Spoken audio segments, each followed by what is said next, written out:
Stare at that. Does anybody see anything weird happening with that? Does anybody see dots?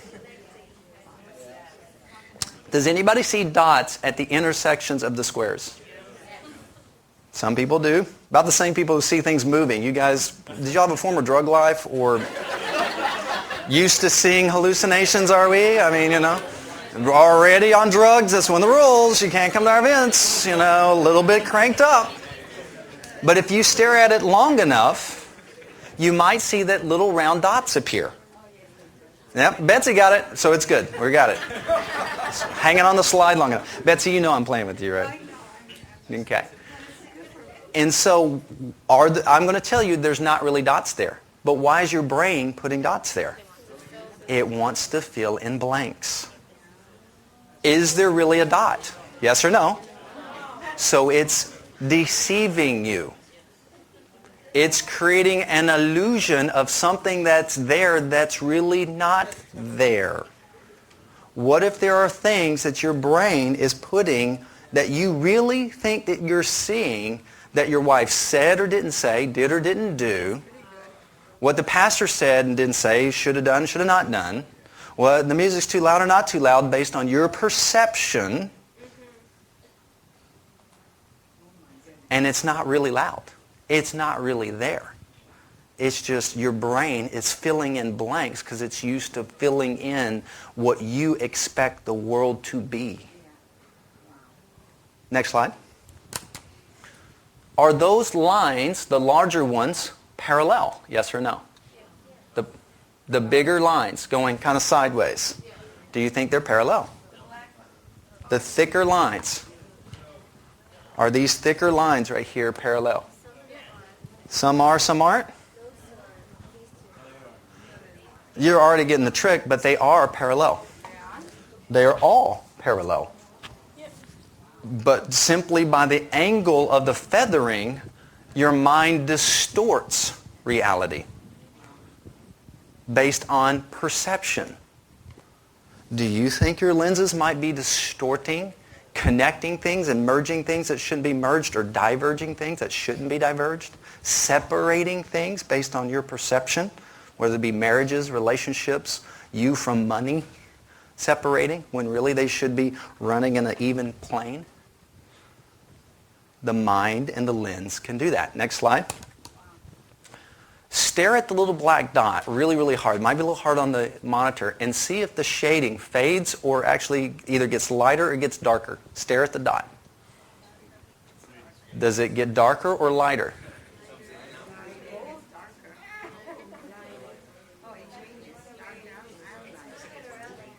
Is it moving? Sometimes the gray goes completely away to white.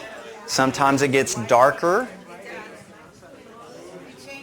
It changes. It's not an animated photograph. Your mind is doing that.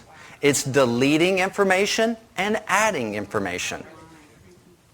Do you think your lenses may be deleting information and adding information that either is necessary or is not necessary in your success? Does that make sense? Next slide. I think that's it. Oh, is that circle round? Is the circle round? Nice round circle. Huh? It does not look round to some people, but it's round. Your mind, again, is distorting reality. It is really round. Next slide. What is that?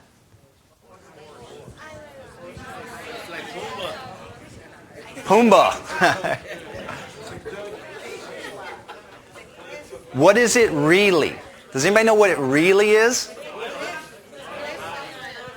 It's a cliff. Why did some of you yell horse?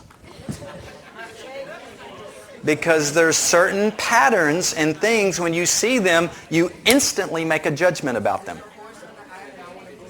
A horse in the mountains, she wants to go to it. I want you to catch what I just said.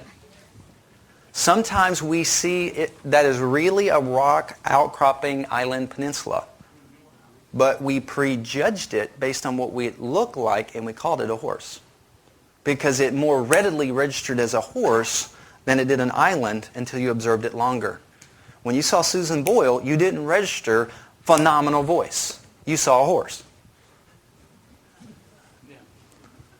I don't know, didn't mean that. I mean, you guys are laughing. I don't know what you're thinking. But you saw something that was different than what was really there based on prejudgment or patterns. She didn't match the pattern of a beautiful singer.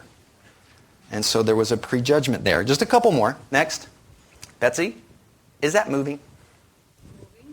Stare at it. Does it wave any or move? Some people, the same LSD addicts, it's moving. And to others, it's not. But if you look at it and you took one too many aspirins this morning, then it may be moving for you. But it actually moves. Next. Are there triangles there? Yes. Are there really triangles there?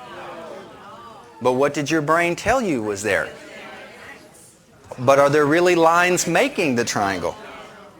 Our mind does these things. Next slide. So, as we are looking for our lenses, what those examples were just to kind of give us a little bit of an idea that lenses distort. How many of you would agree with me that you might not be seeing reality as it is now? You might not be seeing it as it really is. Your mind and your eyes might be distorting reality, truth, what needs to be to make your life successful. So as we're looking for these, okay, because we're about to get into the experiential parts of experiential learning, you're going to know that you're going to get close to these when you experience a behavior like I want to run away or I want to get quiet or I want to shout. And I'm suggesting that, I would suggest you not to leave. I would ask you to finish the seminar. But I would encourage you to allow your behaviors to flow. Or at least sense what behavior that you're wanting to do. Okay? Example, Betsy is a very vocal person. She didn't have a problem saying, I don't see it. She didn't have a problem revealing, I feel like I'm bad. How many of you would be comfortable saying that in front of people? I wouldn't, usually, and in front of people I don't know. I feel bad. But you would have had the same behavior. You would have felt like your voice is saying, I feel bad. I don't see it. I must be a weirdo. Here we go again. I'm the guy that in school that never sees it. Right? So look for that behavior. Look for that thought. And then let's look for the emotions that drive the behavior. Do you feel good or bad? Because when you start having an emotion and you feel like having a behavior, you have now getting close to these lenses. It means you're hitting them. You're starting to feel uncomfortable. You're wanting to do something, say something, not say something, get up, sit down, be quiet, pull back, be whatever. And if it's your normal routine, you might be getting stuck behind these things. So you might want to behave a little bit different than you normally do just to see what it feels like. And to bring the pink elephant a little bit out on the table so that you can discover the lenses. Does that make sense? Okay. So that's where we're going to go with this. So revisit your goal. I'd like for you to bring your goal out. Next slide. And Alex will be done for a little while on the slides. Thank you. And your lovely assistant, Vanna White. All right. So there are many types of programs that we're going to be talking about, okay? And so we're going to start with a little exercise here to get the blood flowing. I've been in information style learning here for a little while, so we're going to get you up and going. What I'd like for you to do is put your all your stuff on your seat.